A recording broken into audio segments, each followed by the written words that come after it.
হঠাৎ করে রিয়া কোথায় থেকে এসে জোরে চিৎকার দিয়ে বলল, সেতু তুই কি পাগল হলি নাকি? আমি বলেছি তো ওকে এভাবে মারবো না। তোকে বলা হয়েছে শুধু ওকে চোখে চোখে রাখবি, ও যেন পালাতে না পারে। আর তুই? সেতু আমাকে ছেড়ে রেগে বলল, বাহ আপু বাহ, তাহলে তুমিও ওর প্রেমে পড়ে গেছো? ছি, তুমি এটা জানো না ওর বন্ধু আমার বড় বোনকে? তাও তুমি? আমার শরীর ফেটে রক্ত পড়ছে, ধীরে ধীরে আমার শক্তি যেন শেষ হয়ে যাচ্ছে। রিয়া আমার কাছে এসে বলল, কি হয়েছে সেতু, যার কারণে তুই এত রেগে গেলি? সেতু বলল, কি হয়েছিল না তাই বলো। ও কার সাথে যেন গোপনে কথা বলছিল, আমি এসেছি দেখে হঠাৎ সবকিছু উধাও হয়ে গেল। আমি বলেছি কে এখানে ছিল, ও তাও বলতে চাচ্ছে না। রিয়া আমাকে লাথি মেরে নিচে ফেলে বলল, তুই এখান থেকে পালাতে চাস আর পালিয়ে গিয়ে আমার উপরে প্রতিশোধ নিবি? তোকে আজকে আর বাঁচিয়ে রাখবো না। আজকেই তোর শরীর এমনভাবে টুকরো টুকরো করবো যে কেউ তোর শরীরের মাংসগুলো খুঁজে পাবে না। আমি চোখ বন্ধ করে রক্তমাখা মুখে বললাম, রিয়া আমাকে তুমি মেরে ফেলবে তাই না? তাহলে মেরে ফেলো, আমার কোনো সমস্যা নেই। আমার এই পৃথিবীতে তেমন কেউ নেই, তবে একটা আফসোস, বিনা কারণে আমার সাথে যে অন্যায় করলে না, একদিন তুমি এর সাজা পাবে। রিয়া বলল, তুই আমাকে আবার কি করবি? আজকের পর থেকে তুই তো আর এখানে বেঁচেই ফিরতে পারবি না। পেছন থেকে মুক্তা হাসি মুখে রুমের ভেতরে ঢুকে বলল, তা কে কাকে মারবে শুনি? সেতু মুক্তাকে দেখে সাথে সাথে যেই মুক্তার কাছে যাবে তখন মুক্তা হাতের ইশারা করে সেতুকে দূরে ফেলে দিল। সেতু হাসতে হাসতে বলল, ওগো আমাদের মহারানী, বাহিরে আপনাদের পরিজিনেরা একের পর এক মারা যাচ্ছে, আর তুমি এখানে কি করো? নাকি এখানকার রানী হয়ে পালাতে চেষ্টা করছো? মুক্তার বলা কথাগুলো শুনে রিয়া দৌড় দিয়ে বাহিরে চলে গেল। মুক্তা আমার কাছে এসে বলল, তোকে তো এভাবে এত সহজে মারবো না। আমি তোকে কিছুক্ষণ আগে বলে গিয়েছিলাম না আমি এখানে আসব আর আমি এখানকার রানী হব। আজকে আমি সবকিছু নিয়ে এখানে আসছি, কেউ আমাকে আজকে আর আটকাতে পারবে না। আজকে আমি তোমাদেরকে সবচেয়ে বিশ্বস্ত বুকমেকার ওনেক্স সম্পর্কে বলতে চাই, যেটি পিএসজি এবং সিরিয়ার অফিসিয়াল পার্টনার। এই অ্যাপে আপনি cricket, football, tennis live match দেখতে এবং তাদের স্কোর ভবিষ্যৎবাণী করে সহজেই অর্থ উপার্জন করতে পারবেন। সেই সাথে BMW গাড়ি, আইফোন, ল্যাপটপ এবং আরও অনেক নগদ পুরস্কার জেতারও সুযোগ রয়েছে। এই অ্যাপটিতে আপনি crush crystal, under and over 21 ইত্যাদি গেম খেলে সহজেই আয় করতে পারবেন। সাইন আপ করার সময় আমার প্রচার কোড রিদওয়ান8 ব্যবহার করে আপনার প্রথম জমাতে 24,000 টাকা পর্যন্ত পান। আপনি বিকাশ, নগদ, ব্যাংক, ক্রিপ্টো, পেপাল এবং অন্যান্য সহজ পদ্ধতির মাধ্যমে সহজেই আপনার জেতা টাকা তুলতে পারবেন। এখানে আপনি 24 ঘন্টা 7 দিন গ্রাহক সহায়তা পাবেন। তাই এখনই গুগলে ওয়াইক সার্চ করে অফিসিয়াল ওয়েবসাইটটিতে গিয়ে রেজিস্ট্রেশন করুন। আর রেজিস্ট্রেশনের সময় অবশ্যই আমার প্রচার কোড রিদওয়ান8 ব্যবহার করে প্রথমবার ডিপোজিটে 24,000 টাকা পর্যন্ত পান। সেতু হঠাৎ করে মুক্তাকে পেছন থেকে আঘাত করবে বলে যেই মুক্তার পেছনে এসেছে, তখন মুক্তা পেছনে ফিরে সেতুর গলায় হাত ধরে বলল, আজকে তুই মরবি, আমাকে আঘাত করবি তাই না? এখন মর। সেতু বাঁচার জন্য পা ছেড়ে ছটফট করছে আর হাত দিয়ে জাদু করার চেষ্টা করছে, কিন্তু মুক্তার শক্তির সাথে পেরে উঠতে পারছে না। আমি কোনোভাবে মুক্তার একটা হাত ধরে বললাম, প্লিজ ওকে ছেড়ে দাও, পিচ্চি একটা মেয়ে, ও এখনো এত কিছু বোঝে না। মুক্তা আমার কথা শুনে আরো জোরে সেতুর গলা চেপে ধরলো আর বাহিরে কেমন জানি চিৎকার চেঁচামেচির শব্দ শোনা যাচ্ছে। এবার আমি মুক্তার হাত ধরে জোরে ঝাঁকি দিয়ে বললাম, প্লিজ শেষবারের মতো একটা অনুরোধ, আমার সাথে যা ইচ্ছা তাই করো, ওদের তুমি ছেড়ে দাও। মুক্তা আমার দিকে একবার তাকিয়ে সেতুকে দূরে ফেলে দিল। আমাকে শূন্যের উপর তুলে মুক্তা বাহিরে নিয়ে গিয়ে বলল, চারপাশে একবার ভালো করে তাকিয়ে দেখ, আমার লোকেরা দেখ কি করছে। আমি ভালো করে চারপাশে তাকিয়ে দেখলাম মুক্তা সত্যি কথা বলছে, ওর লোকেরা চারপাশ একদম ভেঙে তছনছ করে ফেলেছে। রিয়া শুধু একাই লড়াই করছে, কিন্তু ও কোনোভাবে মুক্তা রান্না সেনাগুলোর সাথে পারছে না। মুক্তা এবার আমাকে নিচে ফেলে রিয়াকে ধরে জোরে এক ধাক্কা দিল, যার কারণে রিয়া ছিটকে দূরে চলে গেল। আমি চারপাশে একদম ভালো করে দেখে বুঝলাম এখানে সবকিছু আজকে মুক্তার হাতে চলে যাবে। আবার কিছু কিছু দানব আছে যাদের আমি দেখেছি রিয়ার রাজ্যে, কিন্তু এখন এরা মুক্তার জন্য কাজ করছে। এখন আমি সবকিছু বুঝলাম, কিছু কিছু দানব আর জিনের বেইমানির কারণে এমন হয়েছে।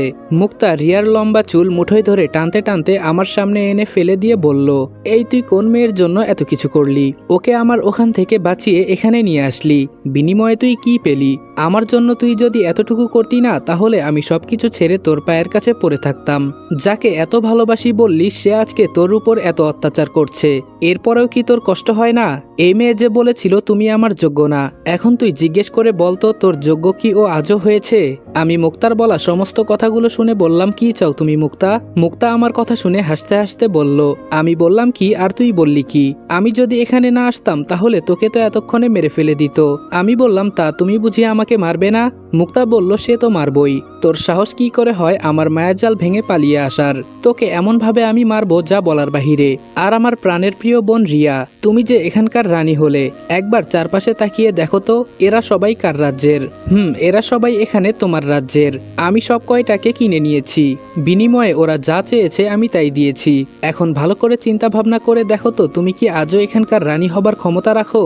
আমার প্রিয় বোনের শরীর থেকে কি পরিমাণ রক্ত বের হচ্ছে।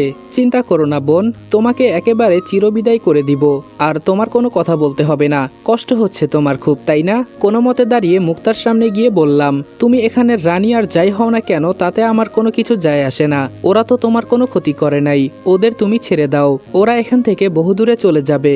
মুক্তা রিয়াকে ছুঁড়ে ফেলে দিয়ে আমাকে ধরে রিয়ার সামনে নিয়ে গিয়ে বলল, এই মেয়ের শরীরে কি এমন আছে যার জন্য তুই এত পাগল? ওর শরীরে যা আছে আমার শরীরেও তো তাই আছে, তুই ওকে কেন পছন্দ করিস?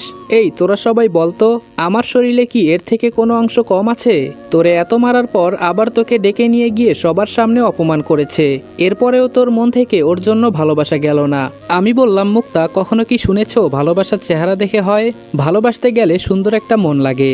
জানি না ওকে আমার কিভাবে পছন্দ হয়ে গেছে, তবে ও আমার সাথে যা করলো না তাতে আমার মন থেকে ওর জন্য ভালোবাসা উঠে গেছে। তাও একটা কথা আছে না, ভালোবাসার মানুষকে কখনো বিপদে ফেলতে নেই।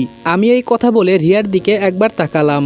রিয়া আমার দিকে একবার তাকিয়ে মুক্তাকে দূরে ফেলে দিয়ে বলল, আজকে তোকে আমি ছাড়বো না। তোর সাহস কি করে হয় আমাদের রাজ্যে আসার? মুক্তা দাঁড়িয়ে হাসতে হাসতে বলল, তুই আমার সাথে পারবি মনে হয়? আমি কালো জাদু করে আমার নিজের শক্তি বাড়িয়ে নিয়েছি। আমার সেনা সৈন্য সবাই কালো শক্তির অধিকারী। তোর কি মনে হয় আমি এতটাই বোকা? মুক্তা হাতের ইশারায় রিয়াকে ইচ্ছে মতো মারতে লাগলো। শেষ মুহূর্তে মুক্তা বলল, এখানে সবাই নাকি তোর সাথে একবার শুতে চায়। ওরা সবাই আমার কাছে এই আবদার করেছে, আমি কি সেটাকে ফেলে দিতে পারি বল? আমি তো মুক্তার বলা কথাগুলো শুনে বোকা হয়ে গেলাম। মুক্তার কথাগুলো শুনে ভয়ে আমার শরীর থরথর করে কাঁপছে। হঠাৎ করে সেতুর বনের কথা মনে পড়ে গেল। মুক্তা আমার কাছে এসে বলল, রিয়ার সাথে এখন সবাই মজা করবে, আর তারপর সবাইকে এক এক করে মারবো। এরপরে চিন্তা ভাবনা করে বলবো তোকে কি করা যায়। তার আগে তুই চোখ বন্ধ করে নে, তোর সামনে তোর ভালোবাসার মানুষকে গণধর্ষণ করা হবে। সেতুর বোনের সাথে যেমন হয়েছিল ঠিক একই অবস্থা রিয়ার সাথে হবে। চোখ খোলা রাখলে তুই সহ্য করতে পারবি তো?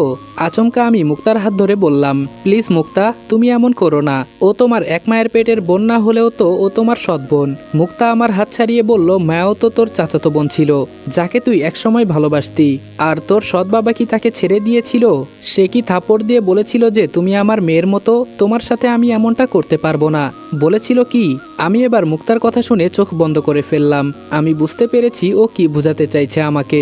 মুক্তা বলল, কি রে, চোখ বন্ধ করলি কেন এখন? উত্তর দে। জানি কিছু বলতে পারবি না, ও আমার সৎ বোন হয় না, ও আমার শত্রু হয়। আজকে দেখ আমি ওর কি করি। আমি চোখ মেলে একবার রিয়ার দিকে তাকালাম। রিয়া আমার দিকে অসহায় দৃষ্টিতে তাকিয়ে আছে। জানি রিয়া আমাকে এখন কিছু বলতে চাইছে, হয়তো বলবে এবারের মতো আমাকে বাঁচিয়ে নাও। মুক্তা হাতে ইশারা করতেই দুইজন দানব রিয়ার দিকে যেতে লাগলো। আমি চোখ বন্ধ করে ফেললাম। আমি জানি এখন আমি শতবার মুক্তাকে বললেও ওরা রিয়াকে ছাড়বে না। সব কয়টা দানব আর জিনেরা সেতুর পরিবারের সবাইকে আটকে রেখেছে। এখানে রিয়াকে বাঁচানোর মতো কেউ নেই। আমি ভয়ে চোখ বন্ধ করে আছি। হঠাৎ করে আমার মতো দেখতে একজন হুবহু ব্যক্তি আমার সামনে দাঁড়িয়ে বলল, কি রে রনি, তোর লজ্জা করে না? তোর সামনে তোর প্রিয় মানুষকে ওরা ছিঁড়ে ছিঁড়ে খাবে। ছি, তোর মুখে আমি থুতু দেই। আমি শুধু জবাব দিলাম, ওরা কেউ জিন, কেউ পরি, আবার কেউ দানব। আমি ওদের সাথে কিভাবে পারবো? যেখানে রিয়ার মতো একটা শক্তিশালী পরি মুক্তাকে কিছু করতে পারলো না। আমার মতো দেখতে ব্যক্তিটা হাসতে হাসতে উত্তর দিল, ভালোবাসার জন্য মানুষ সবকিছু করতে পারে, আর তুই এতটুকু করতে পারিস না? চেষ্টা করে দেখ, তুই সবকিছুই পারবি। মনে আছে মুক্তার ছাদের রুমের ভেতর থেকে যে বইয়ের আলোটা তোর ভেতরে ঢুকেছিল? এটা হলো সবচেয়ে শক্তিশালী বই, যেটা দিয়ে মুক্তা পরীর রাজ্যের সমস্ত শক্তির অধিকারী হতে চেয়েছিল। এজন্য ও বইটা তৈরি করেছিল, কিন্তু একটা ভুলের কারণে ওই শক্তিগুলো মুক্তা ব্যবহার করতে পারেনি। সেটা তোর ভেতরে আছে। এখনো সময় আছে, নিজের শক্তিকে কাজে লাগা। আর কত অপমানিত হবি? এখন তোর সময় এসেছে, সবকিছু পাল্টে দে, ছাড়বি না কাউকে। এইটুকু বলে আমার মতো দেখতে ব্যক্তিটা উধাও হয়ে গেল। আমার কানে রিয়ার আওয়াজ ভেসে আসছে।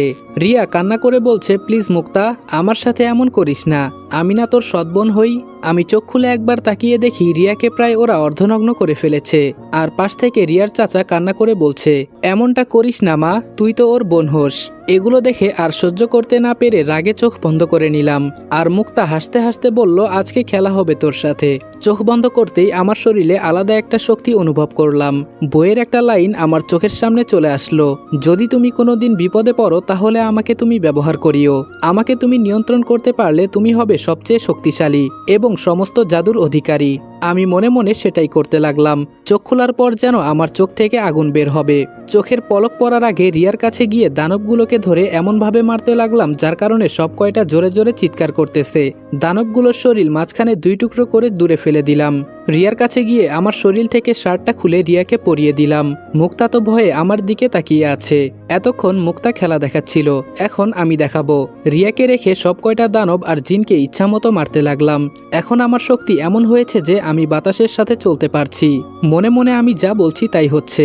এখন আমি আমার ভেতরে শক্তি অনুভব করতে পারছি। আমার শক্তি দেখে সব কয়টা দানব একসাথে নিচে বসে বলল, আমাদের ভুল হয়েছে, আমাদেরকে ক্ষমা করে দিন। আমি সবাইকে মারা বন্ধ করে বললাম, আমি তোদের কিছু করব না, যা করার রিয়াই করবে। হঠাৎ পেছন থেকে মুক্তা হাসতে হাসতে আমার সামনে দাঁড়িয়ে বলল, নিজেকে খুব শক্তিমান মনে করিস তাই না? আর এই শক্তি তুই পেলি কোথায় থেকে? আমি শূন্যের মাঝে উড়াল দিয়ে মুক্তাকে চেপে ধরে রিয়াকে বললাম, কি করলে একটা পরীর সমস্ত শক্তি নষ্ট হয়ে যায়? রিয়া কোনো মতে উত্তর দিল, ওর মাথার সমস্ত চুল তুলে পুড়িয়ে দাও আর ওর গলা থেকে মালাগুলো নিয়ে নাও, তাহলেই হবে। আমি রিয়ার কথা মতো তাই করছি। মুক্তা আমার সাথে জোরাজোরি করছে ছাড় পাওয়ার জন্য। আমি বললাম, যেই বইটা তৈরি করেছিলি নিজের জন্য, আর আজকে সেটা আমার ভেতরে। এখন চিন্তা করে দেখ আমি কতটা শক্তিশালী, তুই চাইলেও কিছু করতে পারবি না আমার। মুক্তা কান্না করে বলছে, প্লিজ আমার সাথে এমন করো না, আমি ভালো হয়ে যাব, আমি তোমাকে কথা দিচ্ছি। আমি মুক্তার কথা না শুনে মুক্তাকে ধরে ওর চুলগুলো তুলে আগুন লাগিয়ে দিলাম। মুক্তা জোরে চিৎকার করে কান্না করছে। দেখতে দেখতে মুক্তা অজ্ঞান হয়ে নিচে পড়ে গেল। রিয়া কাঁপতে কাঁপতে আমার সামনে এসে যেই আমাকে ধরবে, আমি রিয়াকে ধমক দিয়ে বললাম, তোর মতো অহংকারী মেয়ে আমাকে কোনোদিন ধরবি না, যার জন্য আমি এত কিছু করলাম। আর সে আমাকে, তোর তো এই রাজ্যের রানী হবার দরকার ছিল, যা দিয়ে গেলাম। আর আমি তোকে ভালোবাসি না, আর কোনোদিন আমার সামনে আসবি না, তুই তোর মতো থাক। পেছন থেকে সেতুর বাবা বলল, রনি বাবা। আমি আমার পেছনের ডানা বের করে মুক্তাকে ধরে বললাম, বেঈমান কোথাকার, তোদেরকে আমি এভাবে ছেড়ে দিব না। যদি কোনোদিন আমার সামনে দেখি না, ছাড়বো না তোদের কাউকে, একদম জানে মেরে ফেলবো। এজন্য বলছি আমার সামনে তোরা কেউ যাবি না। আর রিয়া, শেষ একটা কথা, অনেক ভালোবাসতাম আমি তোমাকে, তুমি আমার সাথে এমনটা করতে পারলে? এই বলে মুক্তাকে নিয়ে শূন্যে উড়াল দিলাম। কেমন জানি রিয়াকে ছেড়ে যেতে কষ্ট হচ্ছে, অনেক ভালোবাসতাম ওকে, কিন্তু ও কি করলো আমার সাথে। যেতে যেতে আমার একটা কথা মনে পড়ে গেল, রিয়া নিজের স্বার্থের জন্য কি কি করতে পারে। মুক্তার দিকে একবার তাকিয়ে দেখলাম অনেক মায়াবী একটা চেহারা, কিন্তু ওর ভেতরে যে এত নোংরামি ভরে আছে সেটা ওকে না দেখলে বলতেই পারতাম না। রিয়া কিন্তু জানতো আমি নির্দোষ ছিলাম, কিন্তু তাও আমার সাথে এইরকম করেছে। ঠিক আছে, আমিও এর হিসাব হাতে কলমে ধরে একেবারে বুঝিয়ে দিব। আমাদের বাড়ির কিছুটা দূরে একটা পতিতাপল্লী ছিল, মুক্তাকে আমি সেখানেই নিয়ে গেলাম। মুক্তা এখনো অজ্ঞান হয়ে আছে, এখনো ওর জ্ঞান ফিরে নাই। পতিতাপল্লীর ভেতরে যেতেই এখানে যার কথায় সবকিছু হয়, তিনি আমার সামনে এসে বলল, তা তোমার আলাদা রুম চাই নাকি মেয়ে চাই? কিন্তু সাথে এই কাকে নিয়ে আসলে? আমাদের এখানে তো সব আইটেম আছে। আমি আগে মুক্তার জ্ঞান ফিরিয়ে বললাম, আমি এই মেয়েকে এখানে বিক্রি করতে চাই। আমার কথা শুনে সর্দারনি মুক্তাকে ভালো করে দেখতে লাগলো। মুক্তাকে দেখে বলল, মেয়েটা তো সুন্দরী আছে, কিন্তু ওর মাথার চুল কই? তা তুমি কিভাবে ওকে এখানে দিয়ে যাবে? মুক্তা আমার দিকে অসহায় দৃষ্টিতে তাকিয়ে বলল, কি করতে চাইছো তুমি আমার সাথে? আর আমি এখানে কেন? আমি বললাম, এটা হলো একটা পতিতালয়, আজকে থেকে তুমি এখানেই কাজ করবে। যার ভেতরে এতটা পরিমাণে নোংরামি ভরা থাকে, আমি মনে করি তার জন্য এটাই পারফেক্ট। কি বলো তুমি? মুক্তা আমার হাত ধরে বলল, প্লিজ তুমি এমন করো না, তুমি যা বলবে আমি তাই করব, তাও আমাকে তুমি এখানে রেখে যাও না। আমি মুক্তার কথা শুনে কিছু না বলেই সর্দারনিকে বললাম, এ মেয়ের মাথায় একটু সমস্যা আছে, ও মাঝে মাঝে নিজেকে পরী মনে করে, মাঝে মাঝে এইরকম কিছু করলে আমাকে জানাবেন। আর আমি যে ওকে এখানে বিক্রি করব এর শর্ত হলো, ও এখানে 1 মাস কাজ করবে, পরে যদি ওর ভালো না লাগে ছেড়ে দিবেন, আর টাকা পয়সা আমার লাগবে না, ওকেই দিয়ে দিবেন সবগুলা। এখন আমাকে যেতে হবে, আমি আসি। ধপ করে মুক্তা আমার পা জড়িয়ে ধরে বলল, আজকে আমার শক্তি নাই, এজন্য তুমি আমার সাথে এমন করতে পারো না। আমি মানছি আমি অপরাধ করেছি, কিন্তু তাই বলে তুমি আমাকে এরকম শাস্তি দিতে পারো না। সর্দারনি আমার দিকে তাকিয়ে একটা হাসি দিয়ে বলল, দেখেন আমার কথাই রাগ করবেন না, এখানে সবাই নিজের ইচ্ছায় আসে, যাদের এত টাকা পয়সা নেই, যারা আর কোনো কাজ করতে পারে না, একমাত্র তারাই এখানে আসে। আমি বলি কি, ও যতই খারাপ হোক না কেন, ওকে একটা সুযোগ আপনি দেন, ও যদি ভালো হয়ে যায়। আমরা তো নষ্টামি করে বেড়াই, কি করব বলেন ভাই, পেটের দায়ে এসব করতে হয়। আমি একবার মুক্তার দিকে তাকিয়ে দেখলাম সত্যি হয়তো মুক্তা ভালো হতে চাচ্ছে, দেখি একটা সুযোগ দিয়ে। আমি বললাম আপনি ঠিকই বলেছেন, আচ্ছা তাহলে আজকে গেলাম, ভালো থাকবেন।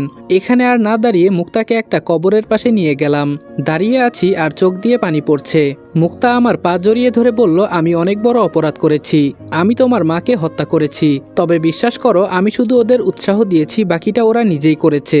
আমাকে মাফ করে দাও। আমি কথা দিচ্ছি জীবনে এই মানুষের দেশে যতদিন বেঁচে থাকি ততদিন ভালো হয়ে থাকবো, কখনো কারো খারাপ চাইবো না। প্লিজ আমাকে মাফ করে দাও। মুক্তাকে তুলে বললাম চলো আমার সাথে। যেতে যেতে মুক্তাকে বললাম, আমি তোমাকে ভালো পথ দেখিয়ে দিব। তুমি যদি আমার কথা মতো কাজ করতে পারো তাহলে আমি আশা করতে পারি তুমি ভালো হয়ে যাবে। মুক্তা বলল, বলো আমাকে কি করতে হবে। আমি বললাম সে তো বলবোই, তার আগে একটা কথা শুনো।